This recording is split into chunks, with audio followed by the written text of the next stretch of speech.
Fala galera cervejeira, beleza? Aula 10 do curso Produção Cervejeira Sustentável. Assegurar padrões de produção e de consumo sustentáveis é o objetivo número 12 do conjunto de objetivos de desenvolvimento sustentáveis proposto pela ONU, os chamados ODS.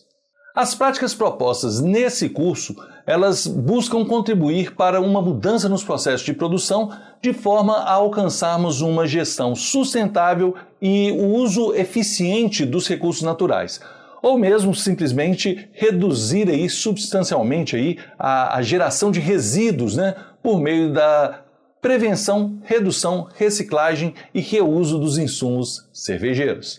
Além do mais, estamos também alinhados aos ODS ao buscar formas de garantir que as pessoas em todos os lugares tenham informações relevantes e que sejam conscientizadas e sejam conscientes sobre o desenvolvimento sustentável e os estilos de vida que possam harmonizar aí mesmo a relação do homem com a natureza. Eu sou Luiz Lane, formando do curso Superior em Tecnologia de Produção Cervejeira da Faculdade Anhanguera. Essa aula faz parte do projeto de extensão Produção Cervejeira Sustentável. E esse é o canal Vilas Universo Cervejeiro.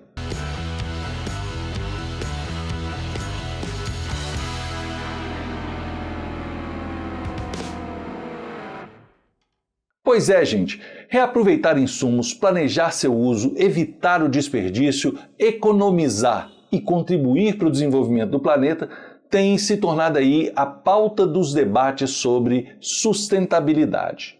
No processo de produção cervejeira, esse planejamento começa com a água. Já existem iniciativas inusitadas aí de reaproveitamento de água de chuva para produzir cerveja em alguns lugares do mundo, inclusive no Brasil. É importante destacar que a água de chuva ela carece de análise e tratamento. Portanto, para se aproveitar essa água, é necessário ter uma estrutura de análise adequada e ajustes necessários para a correção dessa água. A água é indispensável na produção da cerveja, seja como insumo, como processo de limpeza ou como meio auxiliar para se buscar a eficiência da produção.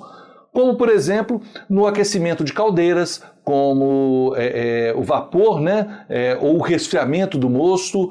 Então, planejar mecanismos de se promover a reutilização da água no processo de produção da cerveja é fundamental.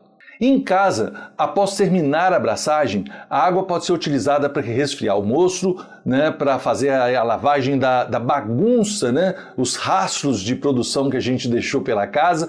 E então é uma forma simples também de se fazer esse uso do reaproveitamento da água, adicionando principalmente a água da recirculação que nós utilizamos para o resfriamento em baldes, bacias, em recipientes que depois possam ser aproveitados ao longo do processo aí, tanto da limpeza da produção cervejeira como em outros processos, inclusive para regar as plantas, enfim, esse reaproveitamento ele é possível e é necessário. Em curto prazo, é uma ação consciente, uma ação cooperativa com a comunidade e também respeitosa com o nosso planeta. Na minha produção, eu produzo hoje 10 litros, como eu vim falando aqui, eu preciso de 15 minutos para resfriar o moço, com o uso de um chiller, Então, usando a água no resfriamento. Ela vai chegar então até 30 graus nesses 15 minutos, e isso significa um balde de 22 litros e uma mega bacia cheia que juntos somam 70 litros de água no total. Somando-se isso com a água de processo e outras limpezas que eu faço durante a produção da minha cerveja, eu certamente gasto aí mais de 100 litros, cerca de 100 litros de água para produzir 10 litros de cerveja. Então eu estou no nível quase que máximo de consumo da água. Eu preciso melhorar esse processo. Minha produção, então, é uma produção que gasta muito. Não é por minha culpa, não, Tanto que eu busco fazer esse reaproveitamento já há um bom tempo que eu faço. Mas por conta principalmente do processo, da realidade dos meus equipamentos, da infraestrutura que eu tenho de produção. Então, quanto mais a gente pode planejar e ter um espaço mais apropriado para a produção, melhor vai ser a nossa eficiência nesse processo também de utilização de gastos de outros insumos, como a água, o reaproveitamento do bagaço de malte, do lúpulo, do fermento, enfim, de tudo.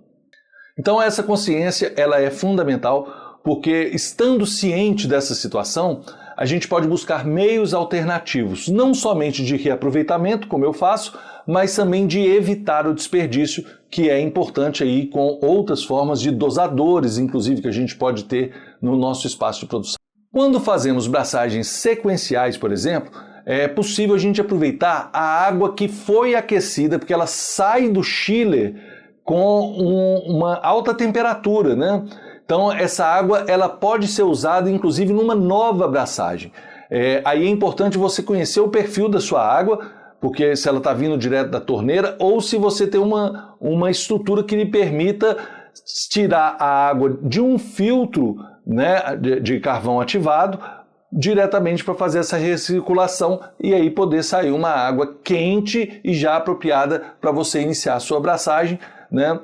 No caso aí demandando, se for o caso, de pequenas correções da água que você vai fazer a partir do seu conhecimento do perfil da água e das possibilidades de utilização de sais para correção dessa água.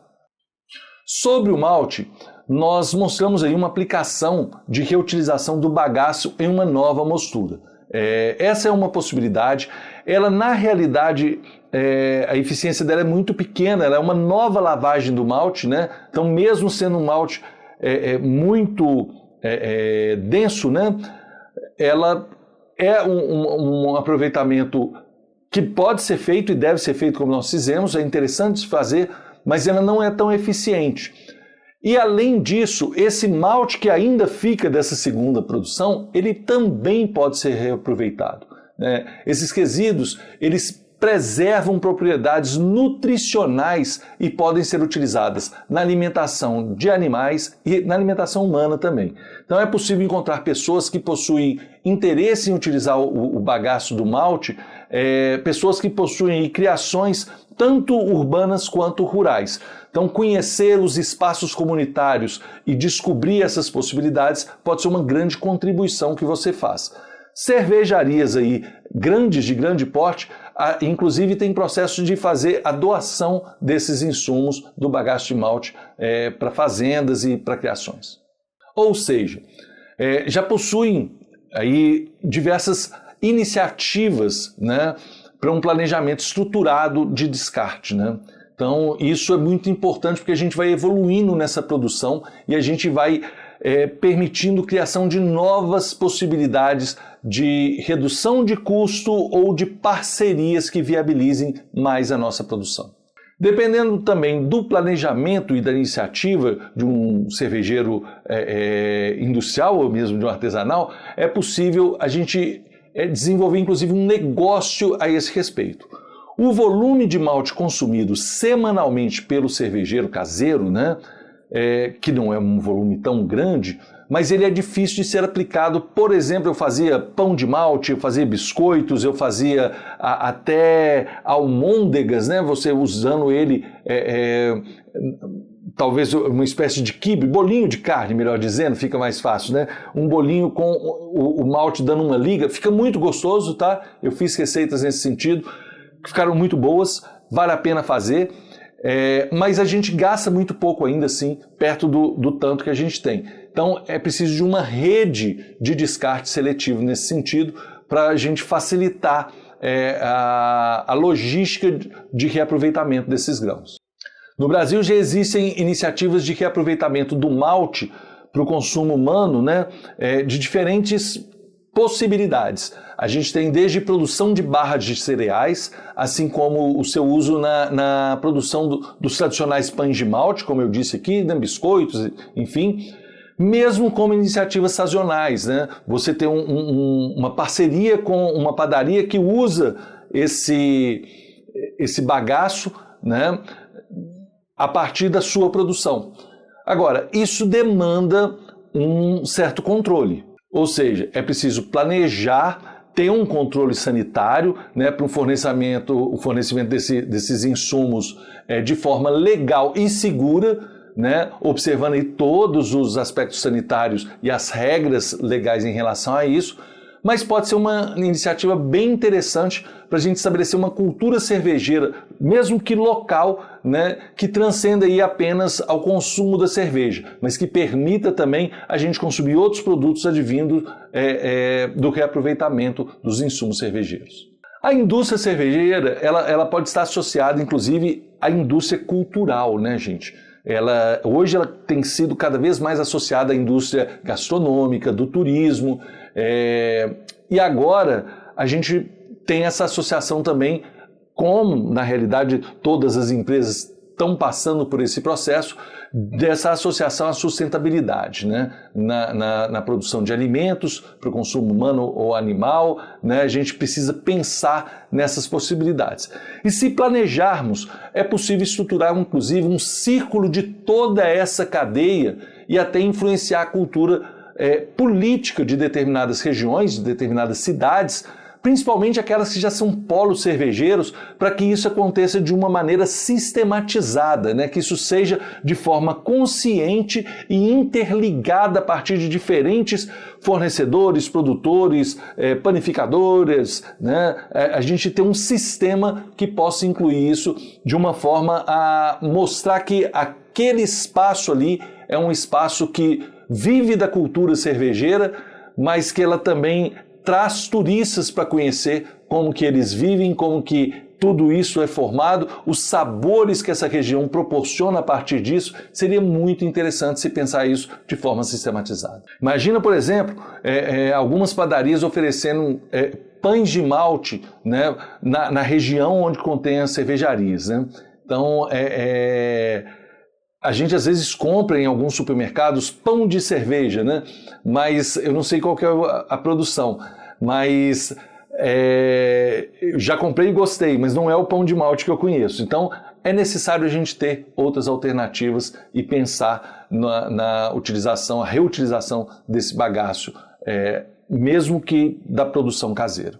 Porque seria possível regulamentar essa prática, né, junto aos órgãos competentes, tanto de controle sanitário, né, quanto de estímulo também a esse tipo de iniciativa da produção também das cidades. Certamente, esse seria um estímulo também ao produtor caseiro, então, que diminuiria ainda mais o seu custo, né? O descarte seguro e conforme as boas práticas sanitárias, ele pode ajudar consideravelmente, tanto a evitar o desperdício e ainda criar laços importantes de parcerias comunitárias e da cultura local daquela região. Em relação ao lúpulo, o reaproveitamento do chub, né, como nós fizemos aí como uma alternativa interessante, né, ele já é uma possibilidade. Mas a adição tardia do lúpulo a partir do dry hopping, né, ele também pode ser uma forma de você usar aquele mesmo insumo duas vezes. Claro que ele já vai perder algumas propriedades, mas ele ainda tem se você usar conforme um planejamento de pequenos dias, né, um planejamento de uso curto desse reaproveitamento, somando-se as duas braçagens.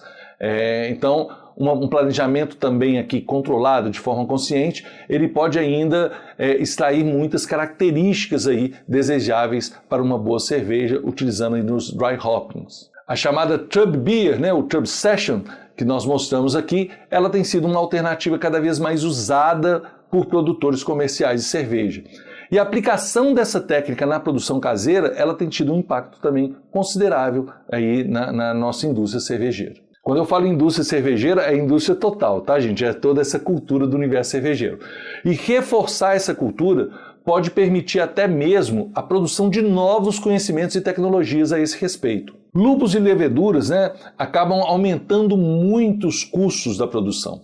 E como alternativa de reutilização aí, sendo viáveis, seguras e com um certo conhecimento que possa fazer com que nós possamos estimar o perfil dessa cerveja ao final do reaproveitamento, seria ainda mais interessante, e eu acho que nós não estamos distante disso não. A partir do momento que nós temos iniciativas da indústria. Para se fazer isso, é possível a gente conseguir já estimar o nosso amargor a partir do amargor daquela abraçagem inicial que nós fizemos, e talvez até as calculadoras e ferramentas cervejeiras com o tempo vão adaptar essas possibilidades também para a gente fazer esse uso. Os produtores de cerveja agradeceriam, né? Os consumidores também, porque a gente teria a possibilidade de ter uma cerveja mais barata, né?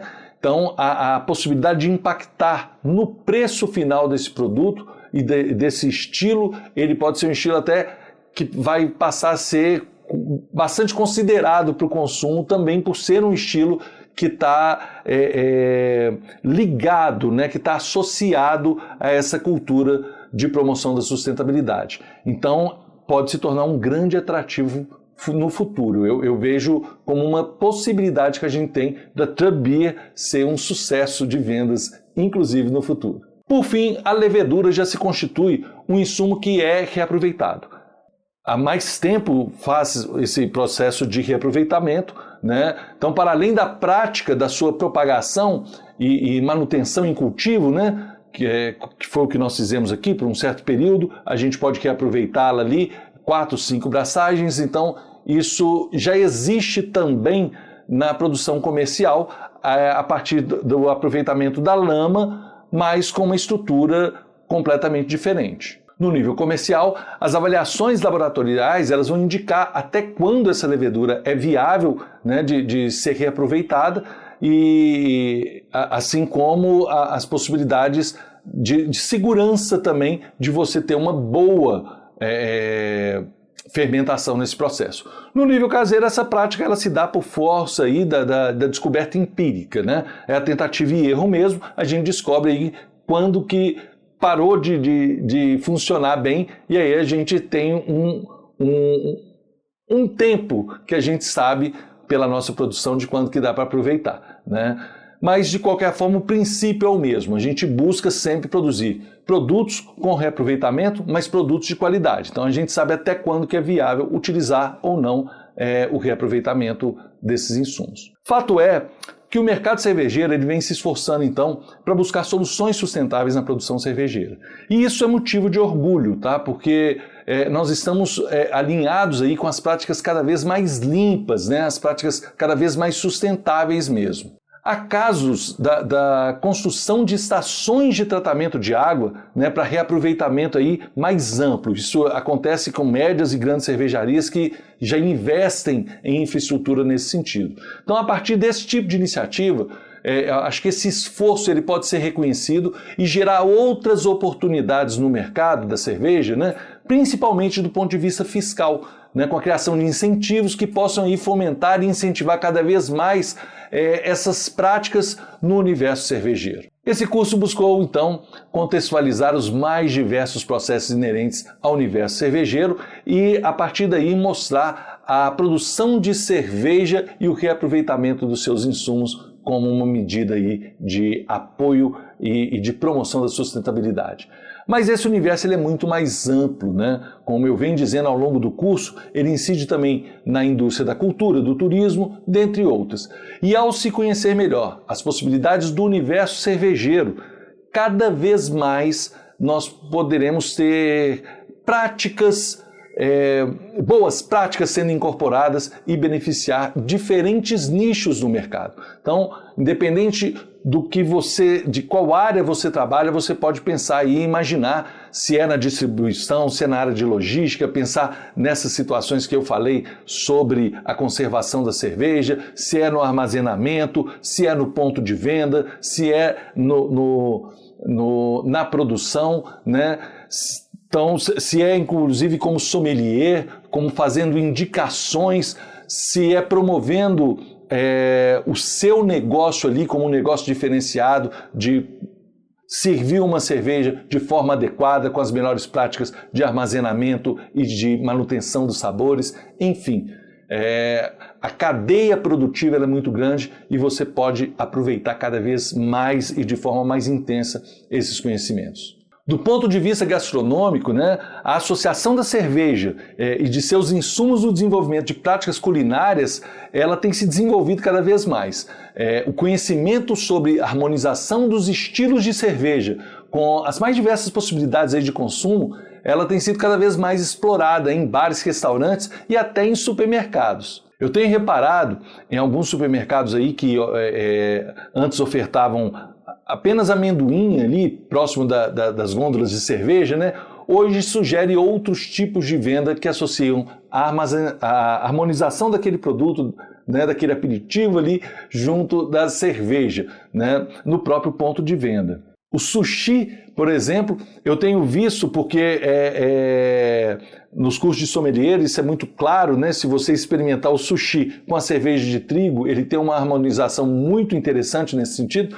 E aí ele é um exemplo. Eu tenho visto nos espaços onde eles ofertam a venda do sushi, eles casados, eles sendo ofertados na gôndola junto com uma garrafa de cerveja de trigo. Às vezes algumas marcas, inclusive, diferentes. E isso é muito interessante porque traz outras possibilidades de você, dentro do mercado, ter criatividade e começar a criar outras alternativas para associar venda, formar parcerias e oferecer ao cliente uma experiência cada vez mais agradável. E isso ocorre não só com sushi, né, mas a gente tem aí também queijos mais gordurosos, doces que também harmonizam com cerveja, que eu já também vi bem associada, onde ele está sendo vendido, você tem ali a embalagem da cerveja junto, já para fazer essa vinculação, essa associação. Então isso pode ser também uma estratégia de mercado interessante para a gente explorar a partir do conhecimento mesmo que a gente pode ter nesse sentido. É necessário, então, explorar esse universo de forma consciente e eu encerro esse curso com o sentimento de ter conseguido repassar algumas informações estratégicas do setor cervejeiro. Mas, sobretudo, né, eu espero ter provocado reflexões. Vocês estarem conscientes que é necessário refletir, conhecer sobre a importância da gente compreender cada vez melhor as possibilidades de ofertarmos aí práticas sustentáveis na produção de cerveja e ampliar também esse histórico e esse rico campo de conhecimento que envolve a cultura cervejeira. Nossa proposta é deixar esse curso aqui permanentemente à disposição de vocês nesse canal Vilas Universo Cervejeiro, para que você possa ver, rever, indicá-lo para amigos e colegas. Aproveito também e convido você para explorar outros vídeos aí do canal. Muito obrigado pela atenção, espero sinceramente que tenha atendido a sua expectativa. Um grande abraço e até mais.